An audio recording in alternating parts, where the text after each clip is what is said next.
कुंदनपुर गांव में रमेश अपनी पत्नी सुषमा और 20 साल के बेटे रोहन के साथ एक छोटे से घर में रहता था। रमेश बेहद ईमानदार और मेहनती इंसान था। फिर एक दिन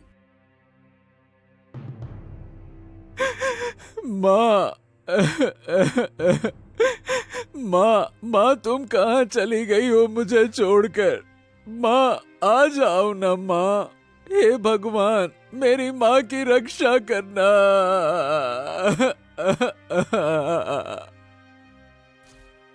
तभी रमेश दौड़ते हुए आता है और कहता है,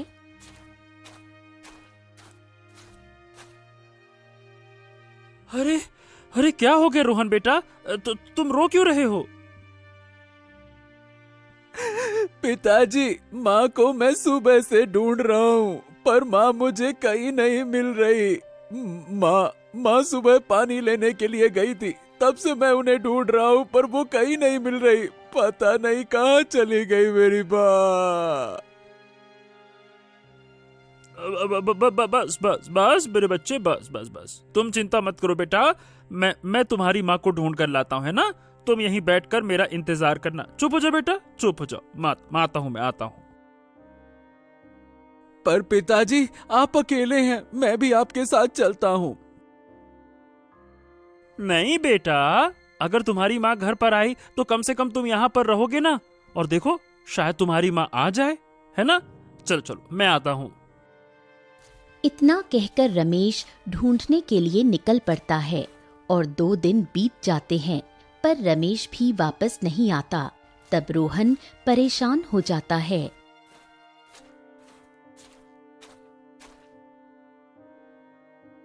हे भगवान अब पिताजी कहाँ रह गए? माँ पिताजी आप दोनों कहाँ चले गए मुझे छोड़कर? अब मैं कैसे रहूंगा? मैं क्या करूं? कुछ समझ नहीं आ रहा।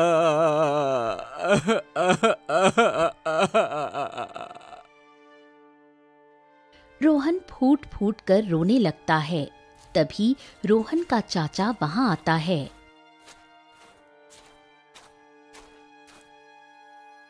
अरे क्या हो गया बेटा? तुम इतना रो काहे रहे हो? हम कई दिन से देख रहे हैं कि भैया और भाभी नजर नहीं आ रहे हैं। कहाँ गए वो? चाचा माँ पिताजी कहाँ हैं? मुझे भी नहीं पता, मैं बहुत परेशान हूँ। ओहो पता नहीं वो लौट के क्यों नहीं आए अब तक। अब ठीक है, लेकिन बेटा रोहन तू चिंता मत कर। अब तू मेरे साथ चल। अब तू यहाँ अकेले नहीं रहेगा। मेरे घर पर तेरी चाची भी है, तू वहां आराम से रहना। इस सूने घर में अकेले क्या करेगा? अब ये घर इतना वीरान सा लग रहा है। चल तू मेरे साथ चल। लेकिन चाचा जी अगर माँ पिताजी वापस आ गए तो? ओहो तो तुम यहाँ आकर देखते रहना ना। आ गए तो ठीक है, अच्छी बात है। हाँ ठीक है चाचा। रोहन अपने चाचा के साथ चला जाता है। कुछ दिन बीतते हैं।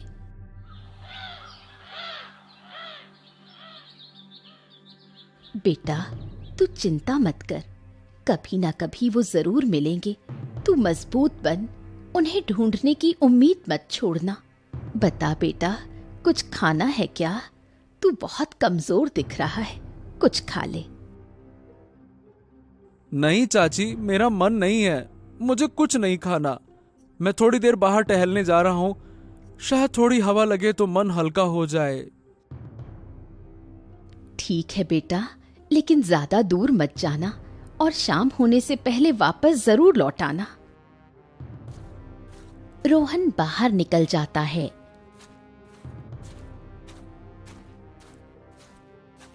धीरे धीरे जंगल की गहराई में पहुंच जाता है। तभी झाड़ियों के पीछे से एक अजीब सा कुत्ता उसके सामने आ खड़ा होता है। रोहन मैं जानता हूँ कि तुम अपनी माँ को ढूंढ रहे हो। मैं जानता हूँ कि वो कहाँ हैं और मैं ये भी जानता हूँ कि उन पर क्या बीती है। अरे तुम हो कौन और मेरी माँ के बारे में कैसे जानते हो कि क्या हुआ है मेरी माँ को? वो कहाँ है? क्या क्या सही सही बताओ, क्या क्या क्या वो अभी जिंदा है? मुझे बताओ मेरी माँ कहाँ है? मुझे मुझे बहुत याद आती है। मैं उनके बिना नहीं रह सकता। बताओ मुझे। हाँ हाँ, अगर तुम सच में जानना चाहते हो और अगर तुम अपनी माँ तक पहुँचना चाहते हो तो तुम्हें मेरे साथ पाताल लोक चलना होगा। वहीं छुपा है तुम्हारी माँ का रहस्य, वहीं दफन है उसका सच। नहीं नहीं नहीं नहीं नहीं, पाताल लोक कोई नहीं जाता। जो गया है वो कभी लौट कर नहीं आया। सब कहते हैं जो पाताल लोक की गहराइयों में चला गया वो वहीं रह जाता है, उसकी सांसें भी लौटती नहीं हैं। वैसे मैं वहां कैसे जा सकता हूं? मैं तो बस अपनी माँ को वापस पाना चाहता हूं। मैं मरना वरना नहीं चाहता। हो रोहन, तुम्हारी माँ को तुम्हारी जरूरत है, वो अभी जिंदा हैं, लेकिन बेचारी बहुत कष्ट में है। वो तुम्हें पुकार रही हैं। उसके दिल की हर धड़कन तुम्हें ढूंढ रही है। अगर तुम नहीं गए तो वो हमेशा के लिए खो जाएंगी। बताओ, क्या तुम उसे ऐसे अकेले छोड़ सकते हो? क्या उसकी पुकार को अनसुना कर सकते हो? बताओ। हो ऐसा? तो ठीक है। अगर मेरी माँ को मेरी जरूरत है फिर तो मैं किसी भी लोक में जा सकता हूँ। मैं अपने चाचा चाची को कुछ नहीं बताऊंगा। मैं किसी को रोकने का मौका ही नहीं दूंगा। मैं बस किसी भी तरह से अपनी माँ को वापस पाना चाहता हूँ, चाहे मुझे अपने प्राण ही क्यों ना देने पड़े।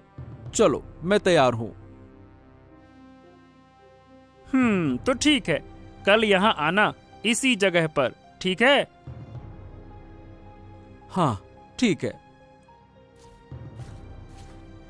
फिर रोहन घर वापस लौटता है।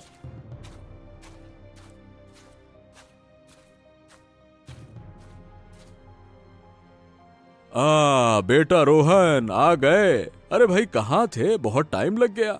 और तुम्हारा चेहरा भी अजीब लग रहा है, जैसे तुम परेशान हो। ये बताओ सब ठीक तो है ना बेटा? हाँ चाचा जी, सब ठीक है। बस यूं ही थोड़ा मन खराब था कुछ बातों को लेकर, इसीलिए थोड़ा लेट हो गया। अच्छा ठीक है बेटा, चलो अब जाओ आराम करो, है ना? जाओ जाओ। रोहन चुपचाप अपने कमरे में चला जाता है।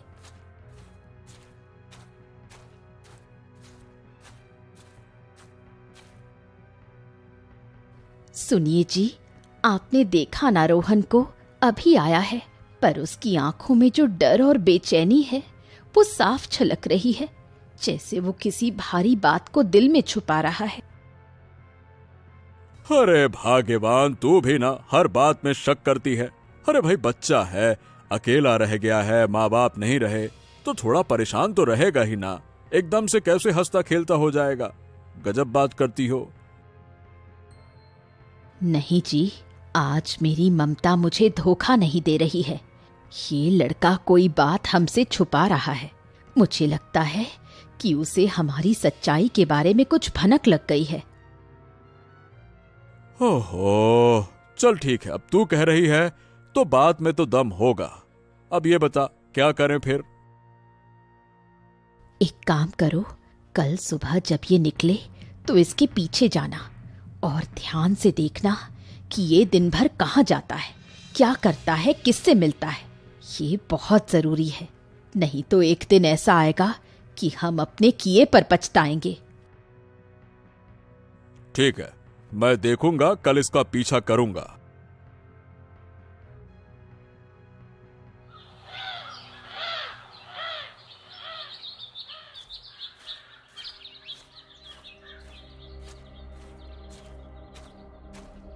अगली सुबह बिना किसी को बताए रोहन पाताल लोक की ओर निकल पड़ता है। तभी उसे वो कुत्ता मिलता है। ओ, तो तुम आ गए रोहन, मुझे लगा नहीं था कि तुम आओगे।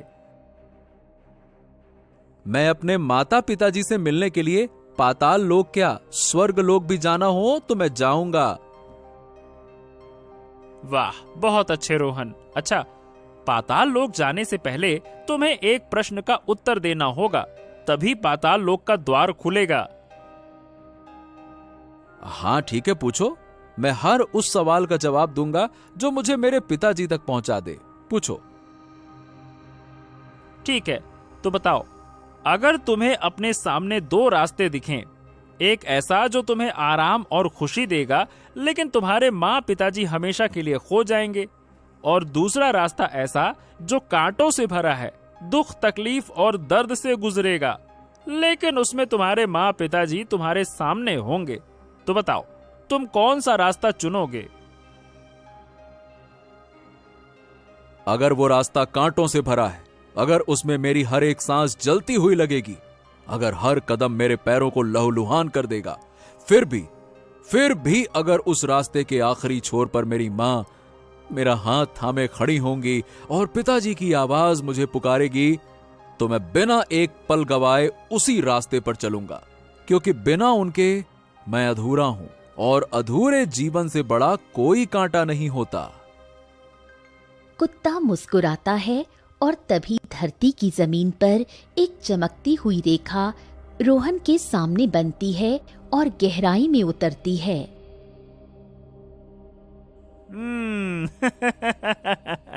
शाबाश रोहन, शाबाश। तुम्हारा उत्तर तुम्हारे दिल की गहराइयों से निकला है। यही जवाब था जो पाताल लोक के द्वार को खोल सकता था। ये रास्ता अब सिर्फ तुम्हारे लिए है। ये तुम्हें पाताल लोक की उस गहराई तक ले जाएगा जहां तुम्हारे माँ और पिताजी की सच्चाई छुपी है। पर ध्यान रखना, इस रास्ते में कोई भी तेरा साथ नहीं दे सकता। ठीक है, अब तुम्हें अकेले ही जाना होगा। जाओ। हाँ, मैं जानता हूं कि अब ये सफर मेरा है, लेकिन तुम्हारा साथ मेरे दिल में रहेगा। जाओ जाओ रोहन, तुम्हारी सच्चाई तुम्हारा इंतजार कर रही है, और अपना ख्याल रखना। जाओ। रोहन साहस के साथ उस अंधेरे और रहस्यमय रास्ते में उतर जाता है और पाताल लोक की यात्रा शुरू होती है। चलते चलते वो एक गुफा में पहुंचता है जहां उसे एक रहस्यमयी तांत्रिक मिलता है। ओ, तो तुम वही लड़के हो जो अपनी माँ के मोह में पाताल लोक चला आया। बहुत साहसी हो तुम, लेकिन यहां तक आना ही काफी नहीं है। अगर तुम अपनी माँ से मिलना चाहते हो तो तुम्हें अपने शरीर को त्यागना होगा। हैं? अपने शरीर को त्यागना मतलब क्या मुझे मरना होगा? क्या मैं फिर कभी लौट नहीं सकूंगा? क्या मैं फिर कभी अपने घर को नहीं देख पाऊंगा? चाचा चाची को नहीं देख पाऊंगा क्या?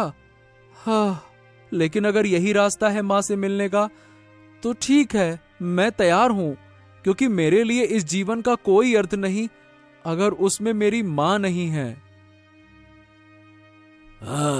सोच लो बालक, एक बार ये निर्णय ले लिया तो फिर लौटने का कोई मार्ग नहीं बचेगा। ये अंतिम सांसों की डगर है, सोच ले। हाँ, मेरी सांसें मेरी नहीं है, मेरी जिंदगी भी मेरी नहीं है। जब मां ही नहीं है तो इस शरीर का बोझ लेकर क्या करूंगा मैं? अब बस मां से मिलना चाहता हूं और बस एक बार उन्हें गले लगाना चाहता हूं। मैं तैयार हूं। तांत्रिक आंखें बंद करता है और मंत्र बुदबुदाता है।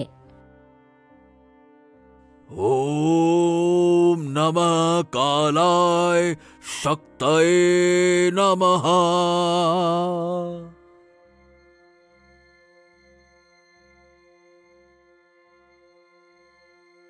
रोहन की सांसें धीमी पड़ने लगती हैं। उसका शरीर बर्फ की तरह ठंडा हो जाता है। तभी वही कुत्ता वहां आता है। ओ, तो आखिर तू आ ही गया। मैं जानता था कि तू आएगा ही।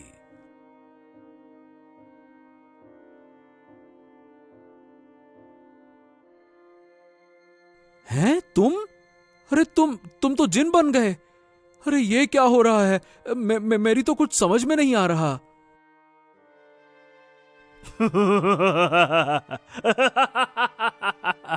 यही तो मेरी चाल थी और तुम हमारे जाल में फंस चुके हो। अब तुम चाहो भी तो इस जाल से निकल नहीं सकते।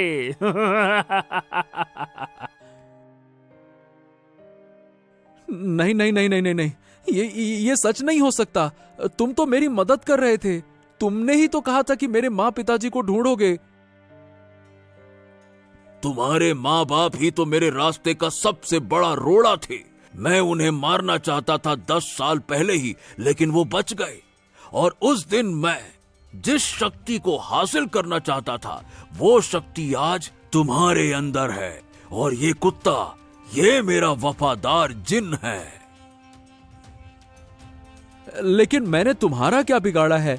मैंने तो कुछ नहीं किया। फिर तुमने हमारे साथ ऐसा क्यों किया? अरे भाई रोहन, मैं तो मजबूर था। मुझे इस कुत्ते की योनि से मुक्ति चाहिए थी, इसीलिए मैंने तांत्रिक का साथ दिया। वरना सही बताऊं तो मेरा तुमसे कोई बैर नहीं है और ना ही मैंने तुझे कभी कोई नुकसान पहुंचाना चाहा। मुझे छोड़ दो, मुझे छोड़ दो, मुझे जाने दो। मुझे अपने माँ पिताजी को ढूंढना है। आ, आ, आ, आ, आ, आ। रोहन का शरीर ठंडा होने लगता है, उसका दिमाग सुन्न पड़ने लगता है।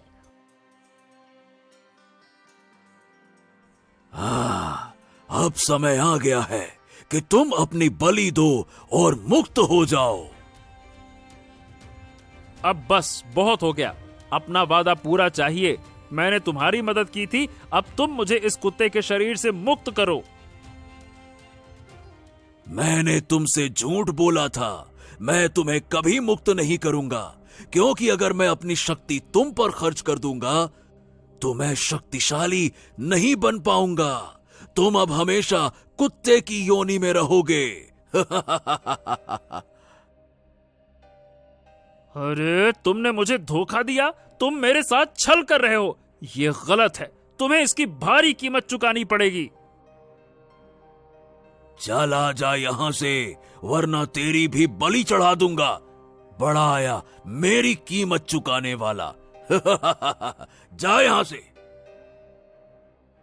कुत्ता गुस्से से भरा वहां से चला जाता है।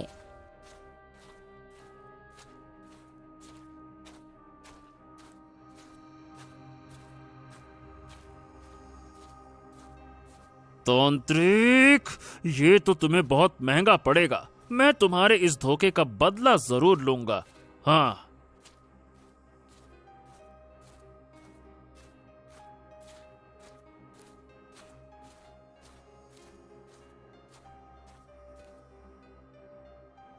अरे जी देखिए, घर के दरवाजे पर एक कुत्ता आ गया है। जल्दी इसे भगाइए, नहीं तो पूरा आंगन गंदा कर देगा ये। पता नहीं कहां से आ गया है। आजकल तो बड़े भयानक रोग भी होते हैं ऐसे जानवरों से। मैं कोई साधारण कुत्ता नहीं हूं, मुझे भगाइए मत, मेरी बात सुनिए। हे भगवान, ये क्या हो रहा है? ये कुत्ता बोल रहा है। अजी देखिए ना, मेरी आंखों के सामने कोई सपना तो नहीं चल रहा। मैं कुछ अजीब देख रही हूं। अरे क्या हो गया भाग्यवान, काहे इतना जोर जोर से चिल्ला रही हो?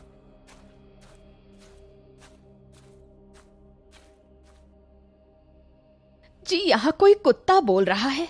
वो बोल रहा है सच में, देखिए तो सही। अरे ये कैसे हो सकता है? कोई कुत्ता भला बोल कैसे सकता है? मैं कोई साधारण कुत्ता नहीं हूँ, मैं एक जीन हूँ जिसे श्राप के कारण कुत्ते की योनि मिली है। मैं यहाँ रोहन के लिए आया हूँ, मुझे आपकी मदद चाहिए। क्या बात कर रहे हो? क्या हो गया रोहन को? वो ठीक तो है ना? अरे जल्दी चलिए, रोहन पाताल लोक में है, एक तांत्रिक के कब्जे में। जल्दी चलिए, नहीं तो वो उसकी बलि चढ़ा देगा। चलिए। अरे तू ये क्या कह रहा है? ये सब हुआ कैसे और तुझे ये बात कैसे पता चली?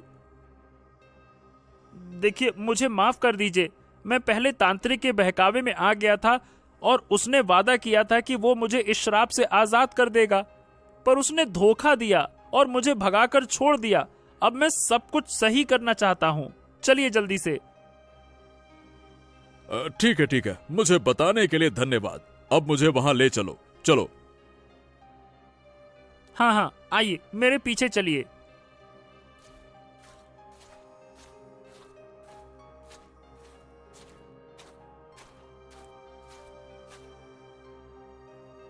देखिए, ये पाताल लोक का गेट है।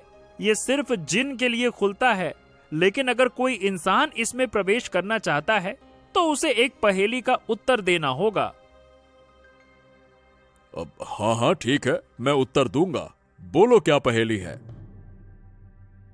वो क्या है जो खुद नहीं चलता पर दुनिया को चलाता है?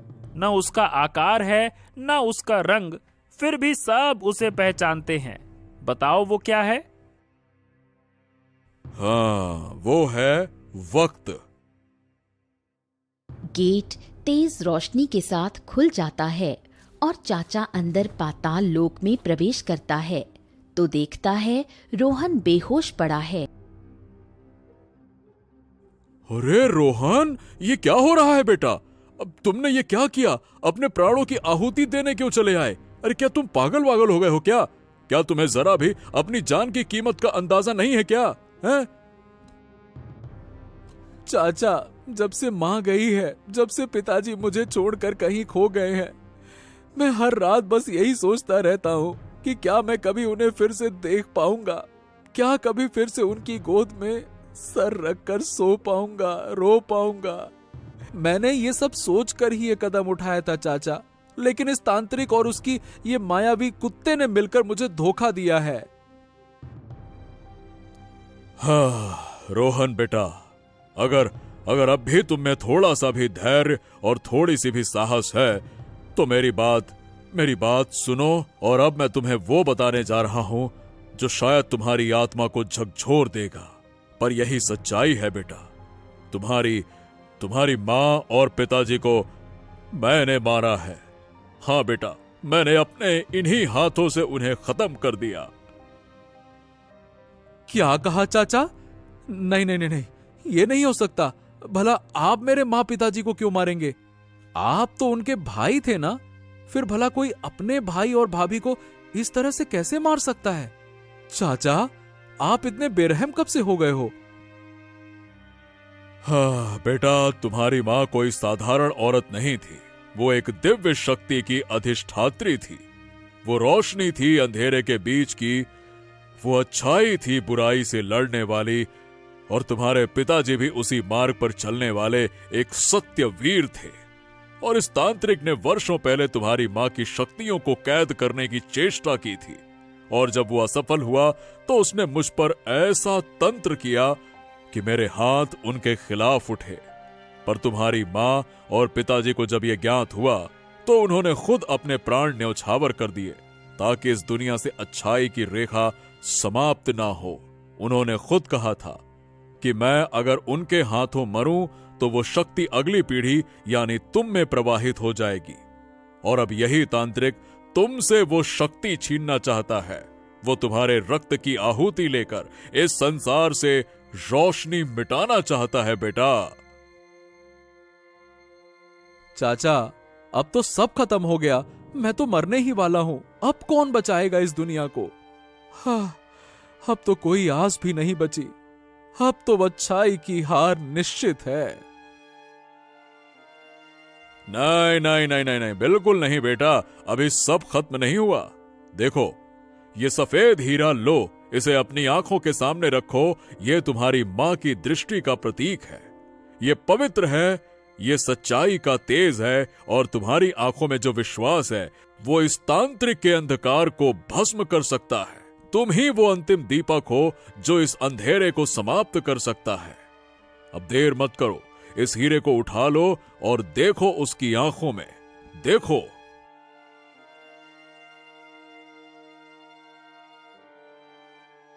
जैसे ही रोहन हीरे को अपनी आंखों के सामने लाता है, एक तेज रोशनी फूटती है और तांत्रिक चीखता हुआ धरती पर गिर पड़ता है। अरे अरे अरे ये क्या हो रहा है? अरे तुम कौन हो? और मेरा शरीर क्यों जल रहा है? नहीं नहीं नहीं नहीं, मेरा अंत नहीं हो सकता। आ, आ, आ, आ!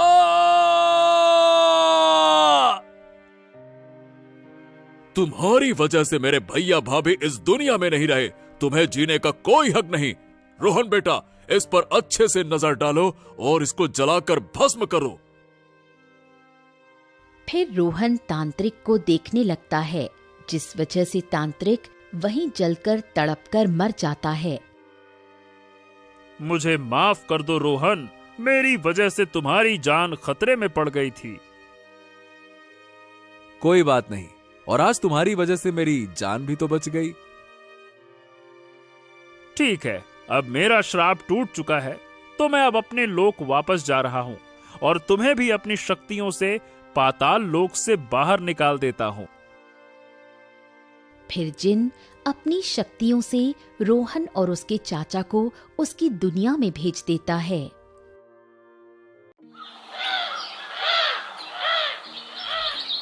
एक गांव में लोटूचंद नाम का एक सेठ रहता था, जो बहुत ही लालची था। किसानों को बहला फुसलाकर ठेके पर खेत में काम करवाता था और बाद में उनके सामने शर्त रखकर उनका हक मार लेता था। देखो राघव, ये गरीब किसान भी बड़े मूर्ख होते हैं। अरे जानवरों की तरह दिन रात मेहनत करते हैं और बदले में 2 वक्त की रोटी के लिए तरसते हैं। और मुझे देखो, मुझ जैसे मालिक बस बैठे बैठे हुक्म चलाता है और सारी फसल मेरे गोदामों में भर जाती है। सही कहते हैं सेठ जी, पूरा गांव तो आप ही की मुट्ठी में है। अरे इनकी मेहनत का फायदा उठाना आपसे बेहतर और कोई नहीं जानता। अरे पूरे गांव पर तो आप ही का राज है। अरे आपकी मर्जी के बिना एक पत्ता भी नहीं हिलता यहाँ। हाँ, राजा तो मैं हूँ ही। और इन बेवकूफ किसानों को मैं ऐसी ऐसी शर्तों पर अपनी जमीन उधार देता हूँ कि मेहनत ये करते हैं और फसल मैं हड़प लेता हूँ। आखिर इन सालों की औकात ही क्या है मेरे सामने, हैं? सेठ ये बातें कर ही रहा होता है कि तभी उसके पास महेश नाम का एक गरीब किसान आता है, जो बहुत दुखी और परेशान होता है। सेठ जी, सेठ जी, सेठ जी, मैंने सुना है कि आप किसानों को अपनी जमीन ठेके पर देते हैं। हाँ भाई, तुमने बिल्कुल ठीक सुना है। भाई हम अपनी जमीन ठेके पर तो देते हैं। बताओ तुम्हारी क्या समस्या है? ठीक है सेठ जी, तो मैं भी आपकी जमीन पर खेती करना चाहता हूँ। मुझे भी 1 साल के लिए आप अपनी जमीन ठेके पर दे दीजिए। मेरा नाम महेश है और मैं पास के गांव काशीपुर में रहता हूँ। ठीक है भैया महेश, मैं तुम्हें अपनी जमीन ठेके पर तो दे दूंगा, पर उसके लिए मेरी कुछ शर्तें भी तो सुन लो भैया। हाँ, ठीक है सेठ जी, बताइए क्या शर्त है। तो भैया शर्त यह है कि तुम्हें मेरी जमीन पर तो काम करना ही होगा और 1 साल के बाद उस जमीन पर जो भी फसल होगी उस फसल का आधा हिस्सा तुम्हारा होगा और आधा हिस्सा मेरा होगा। हाँ, ठीक है सेठ जी, मुझे आपकी शर्त मंजूर है। आप बस मुझे ठेके पर जमीन दे दीजिए। सेठ से जमीनी कागजी कार्रवाई करने के बाद बिरजू वहां से चला जाता है और अगले दिन खेती करने के लिए उस खेत में पहुंच जाता है। हाँ, चलो, सेठ जी से जमीन तो मिल गई। अब इसमें खेती करता हूँ। उम्मीद है कि इस साल फसल अच्छी होगी। मुझे बहुत मेहनत करनी होगी, तभी मेरे हिस्से में कुछ बच पाएगा। महेश दिन रात कड़ी मेहनत करता है और फसल उगाता है। कुछ महीनों बाद फसल उगकर तैयार हो जाती है। महेश अब अपनी उस फसल की कटाई भी शुरू कर देता है। हाँ, चलो भाई, इस साल तो फसल बहुत ही अच्छी हुई है। अगर आधी फसल सेठ भी ले जाएगा तो भी मेरे हिस्से कुछ ना कुछ तो आएगा ही आएगा। हाँ, कुछ नहीं से कुछ तो बहुत बेहतर है ये। महेश की उगाई हुई फसल की खबर सेठ लोटू चंद के कानों तक पहुंचती है।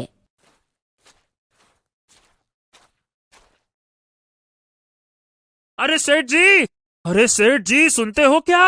अरे आज महेश अपने फसल की कटाई कर रहा है और इस साल तो महेशबा की फसल बहुत ही अच्छी हुई है। हाँ। क्या बात कर रहे हो, सच में? अरे वाह, ये तो बहुत अच्छी खबर है कि आज महेश फसल की कटाई कर रहा है। चलो चलो भैया, चलकर देखते हैं कि क्या हाल है।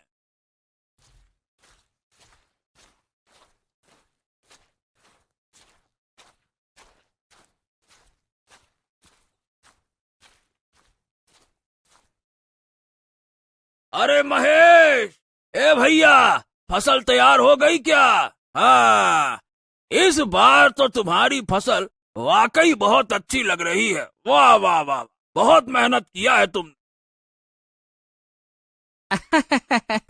धन्यवाद धन्यवाद। बिल्कुल सही कहा सेठ जी। इस बार मैंने धान की फसल लगाई है और काफी मेहनत करने के बाद इतनी अच्छी फसल हुई है। अब तो मैंने कटाई भी शुरू कर दी है। अरे भैया, ये तुम्हारी मेहनत वहनत से नहीं हुआ है। अरे ये तो हमारी उपजाऊ जमीन का कमाल है। हाँ? अरे तुम्हारी मेहनत हो या न हो, फसल तो इस जमीन पर होगी ही होगी। ये बात तो ठीक है सेठ जी, लेकिन खेत भले ही उपजाऊ हो, लेकिन अगर वहां मेहनत नहीं होगी तो फसल कैसे होगी? मैंने बहुत मेहनत की है इस पर, तब जाकर ऐसी फसल हुई है। हाँ हाँ, ठीक है ठीक है, ज्यादा मत बोल। और सीधी बात है, मेहनत तो किराए के मजदूर भी करते हैं। मेरी बात ध्यान से सुन, असली कमाई का हकदार वही है जिसकी जमीन है। और शर्त के मुताबिक अब जल्दी से मेरे हिस्से की आधी फसल निकाल, ताकि मैं यहां से जाऊं। मुझे और भी काम है, समझा क्या? चल। ये कहकर सेठ महेश से अच्छी अच्छी फसल लेकर चला जाता है और खराब फसल महेश के पास छोड़ देता है, जिसे देखकर महेश मायूस हो जाता है। हाँ, यह क्या है? अरे इतनी मेहनत करने के बाद बस इतनी सी फसल, वो भी बेकार फसल मेरे हिस्से आई है। अरे धिक्कार है, ऐसी जिंदगी पर धिक्कार है। आखिर कब तक दूसरों के इशारों पर मैं नाचता रहूंगा? भगवान, अरे मेरी सुन रहे हो कि नहीं? कब मेरी अपनी जमीन होगी भगवान? महेश इसी तरह अपनी जिंदगी काट रहा था। कुछ महीनों बाद महेश का बेटा मोहन, जो शहर पढ़ने के लिए गया था, अब वापस गांव आ जाता है। गांव आने पर जब उसने गांव का नजारा देखा तो उसे बहुत दुख हुआ।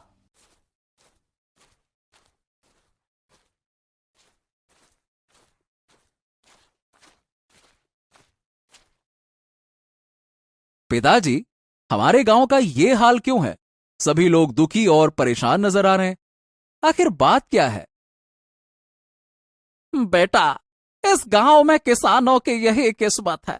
सेठ लोटू चंद जैसे लोग हमारी मेहनत का फायदा उठाते हैं। मेहनत हम करते हैं और फल सेठ लोटू चंद जैसे लोग खा जाते हैं। हमारे पास ना तो अपनी जमीन है, ना अधिकार। बस मेहनत करते हैं और बेटा भूखे रह जाते हैं। यही लगता है हमारी नियति है। किसानों की ये स्थिति सुनकर मोहन बहुत दुखी हो जाता है और गुस्से में आ जाता है। बस पिताजी, बस बस बस करिए। अब आप चिंता मत कीजिए। अब ये अन्याय और नहीं चलेगा।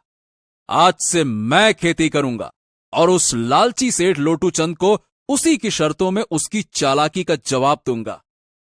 अब उसे समझ में आएगा कि उसका पाला किससे पड़ा है।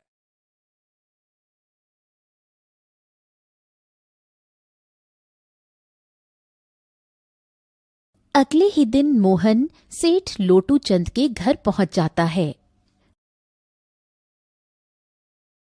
हाँ भैया, कहो मोहन, क्या बात है?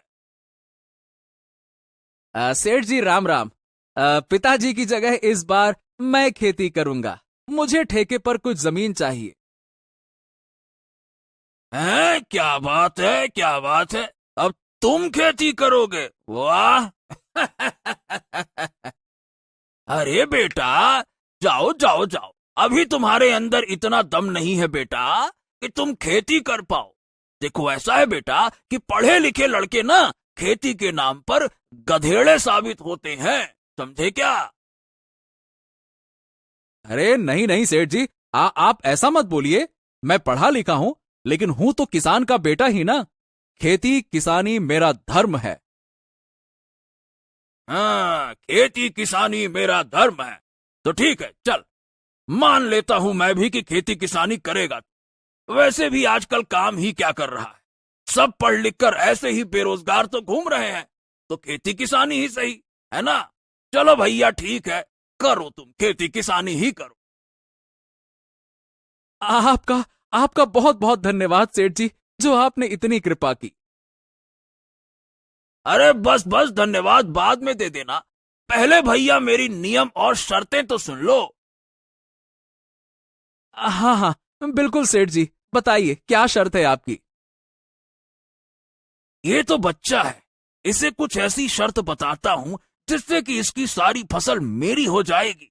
वैसे भी इसका पिता महेश हर साल धान की फसल लगाता है, तो ये बेवकूफ भी धान ही लगाएगा। हाँ अच्छा ठीक है, तो मोहन सुनो, तुम जो भी फसल लगाओगे उसका आधा मैं रखूंगा और आधा तुम रखोगे, लेकिन ऊपर का हिस्सा मैं रखूंगा और नीचे का हिस्सा तुम्हारा होगा, समझ गए? मैं फिर से दोहरा देता हूं, ऊपर का हिस्सा मैं रखूंगा और नीचे का हिस्सा तुम्हारा होगा। अगर मेरी ये शर्त मंजूर है तो बोलो भैया। हाँ हाँ ठीक है सेठ जी, मुझे आपकी शर्त मंजूर है, ऐसा ही होगा। मैं भी फिर से दोहरा देता हूं, ऊपर की फसल आपकी होगी, नीचे की फसल मेरी होगी। जैसा आपने कहा वैसा ही होगा।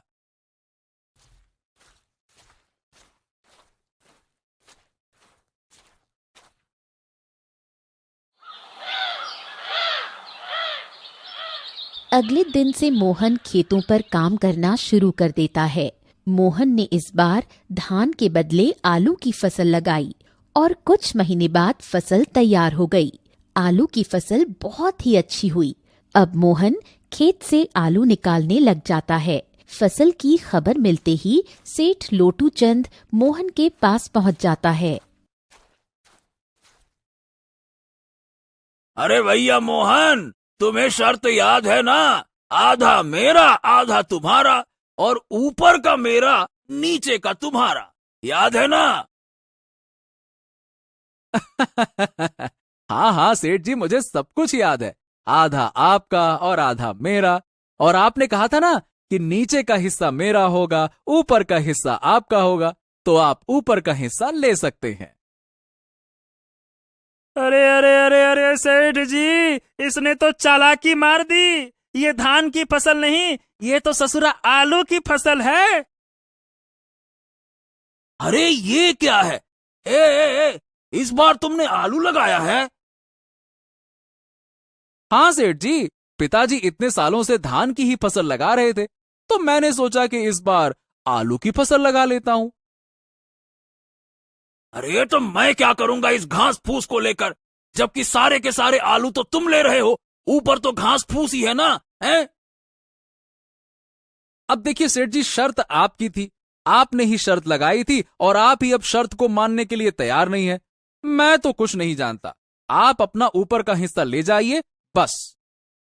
इस तरह मोहन ने चालाकी दिखाते हुए लालची सेठ को मुंह तोड़ जवाब दिया और सभी आलू लेकर घर आ गया और घास फूस उस सेठ के हिस्से छोड़ आया। अरे मालिक, पूरे गांव में आज तक आपके सामने किसी ने चालाकी दिखाने की हिम्मत नहीं की, और ये मोहन का बच्चा आपको इतनी आसानी से बेवकूफ बना गया। क्या सेठ जी, ये क्या हो गया? हाँ, अरे वो बच्चा भला मुझे क्या बेवकूफ बनाएगा, आने दो उसे। इस बार तो मैं उसको ऐसा सबक सिखाऊंगा ना कि मुझसे दोबारा उलझने की कोशिश भी नहीं करेगा। बड़ा आया। कुछ दिन के बाद मोहन दोबारा सेठ के घर जाता है। कैसे हो सेठ जी? राम राम राम राम। हाँ, राम राम राम राम। कहो लड़के, इस बार क्या चाहिए तुझे? वही सेठ जी, आपकी जमीन ठेके पर चाहिए, खेती करनी है। हाँ हाँ, ठीक है ठीक है, लेकिन मेरी इस बार की शर्त भी सुन ले लड़के। इस बार तेरी कोई चालाकी नहीं चलेगी। इस बार फसल के नीचे का हिस्सा मैं लूंगा और ऊपर का हिस्सा तेरा होगा। साफ साफ सुन लेना, नीचे का मेरा, ऊपर का तेरा। बोल, ये शर्त मंजूर हो तो आगे बात करें, नहीं तो भैया राम राम। अरे अरे, काहे की राम राम सेठ जी, मुझे मंजूर है आपकी शर्त। इस बार ऊपर का भाग होगा मेरा और नीचे का भाग होगा आपका। मंजूर है। इस तरह मोहन सेठ से बात करने के बाद घर आ जाता है और इस बार दोबारा खेती करने की तैयारी में जुट जाता है। मोहन इस बार गेहूं की फसल लगाता है और कुछ दिनों बाद फसल काफी अच्छी उग जाती है। अरे वाह वाह वाह वाह वाह, इस बार तो गेहूं की फसल खूब लहलहा रही है। मजा आ गया। अब आने दो उस सेठ को, फिर से ऐसा मजा चखाता हूं ना कि मजा ही आ जाएगा उसको। कुछ दिन के बाद सेठ मोहन के पास आता है। जैसे ही सेठ गेहूं के खेत पर पहुंचा, उसका दिमाग चकराना शुरू हो गया।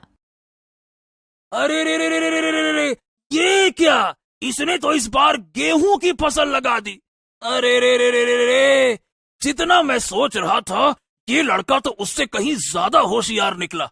हाँ?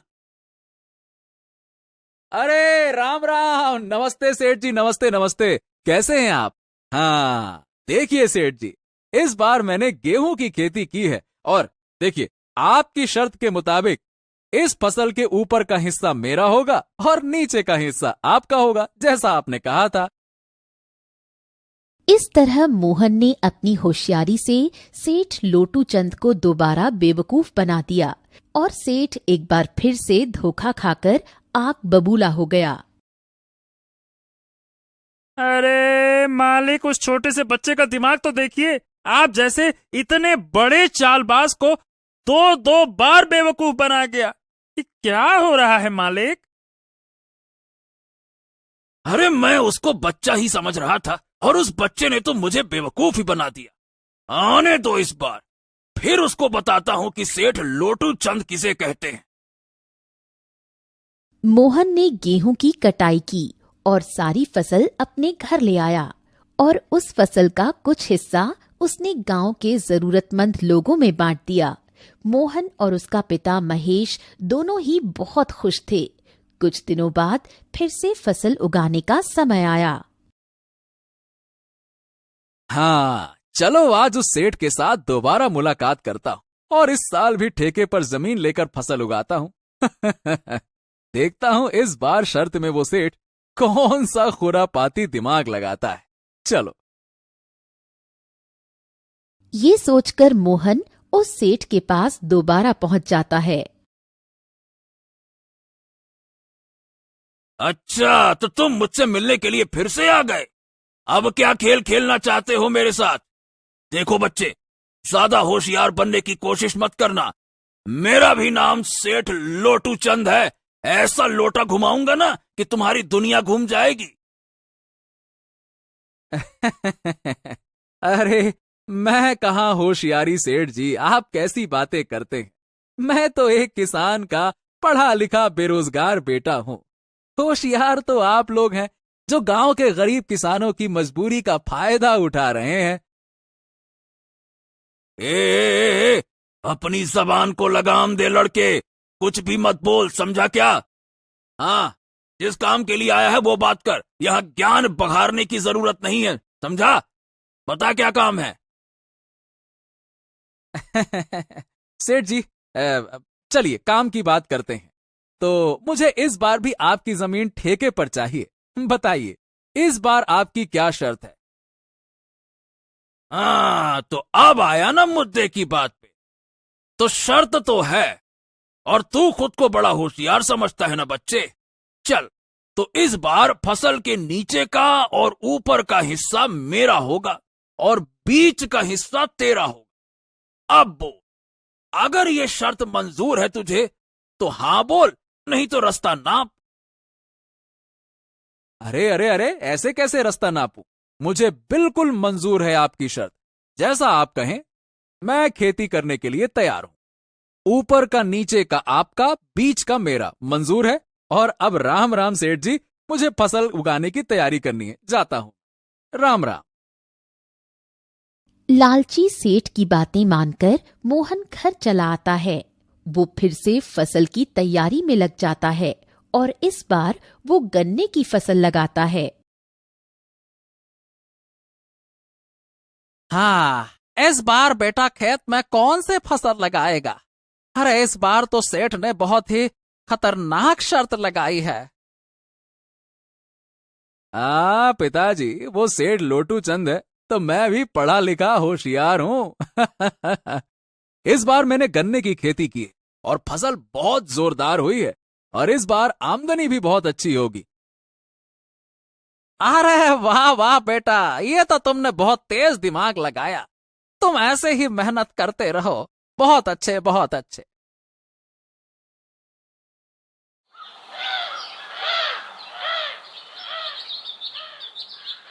कुछ दिनों बाद लालची सेठ और राघव दोनों दोबारा मोहन के पास आने लगे।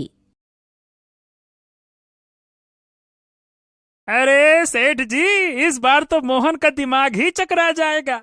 इस बार तो आपने बहुत ही बढ़िया शर्त रखी है। ऊपर का भी आपका, नीचे का भी आपका। अब उसके पास क्या बचा? ठन ठन गोपाल ठेंगा।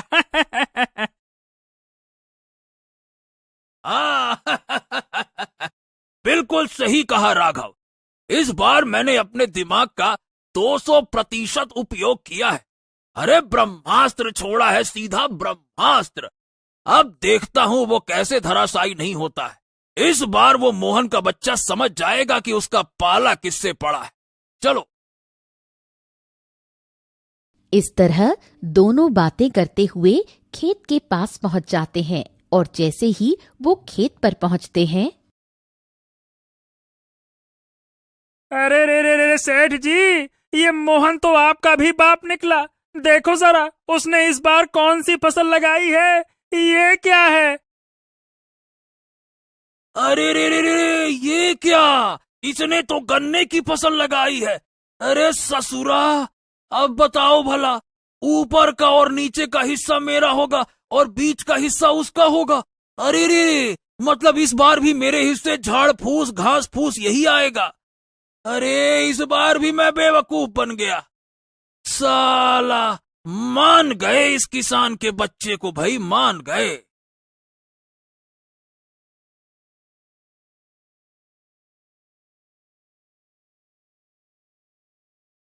आइए आइए आइए सेठ जी, आइए आइए। राम राम राम राम। क्या हाल चाल है आपके और क्या बातचीत चल रही दोनों में? जरा मुझे भी बताइए। अच्छा, क्या बातचीत चल रही है? एक तो चोरी, ऊपर से सीना जोरी। अरे तुमने मुझे इस बार भी बेवकूफ बना दिया, समझे? अरे अरे अरे, मैं भला आपको क्या बेवकूफ बनाऊंगा सेठ जी? आप तो दुनिया को बेवकूफ बनाते हो। देखो सेठ जी, इस बार मैंने गन्ने की फसल उगाई है और आपकी शर्त के मुताबिक इस फसल के ऊपर और नीचे का हिस्सा आप ले जाओगे और बीच का मैं ले जाऊंगा। जैसी शर्त वैसा काम। अबे ओ किसान के बच्चे, सेठ जी को ज्यादा होशियारी दिखाने की कोशिश मत करना। बेईमानी और धोखाधड़ी में वो सबके बाप है, बाप। ये खेत भी हमारा और ये फसल भी हमारी है। अब बोल। ए बस कर राघव, बस कर, बस बस। हाँ, मैं समझ गया। चिल्लाने की कोई आवश्यकता नहीं है अब। ये शायद हमारी ही करनी का फल है। मैंने भोले भाले इन किसानों को बहुत ठगा है। आज पहली बार हमसे किसी ने पंगा लिया और इस लड़के ने मेरी आंखें खोल दी। मैं समझ चुका हूं और मेरा हृदय भी परिवर्तित हो गया है। अब मैं किसी किसान को बिल्कुल परेशान नहीं करूंगा। सबकी मेहनत का बराबर पैसा दूंगा और जितने भी किसान की जमीन मेरे पास गिरवी है, मैं सबको वापस कर दूंगा। बस।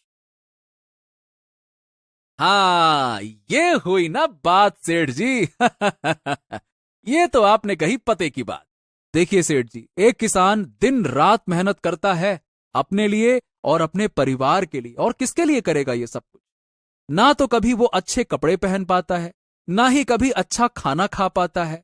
दिन रात दूसरों का पेट भरने के लिए वो अपना पेट काटकर मेहनत करता है।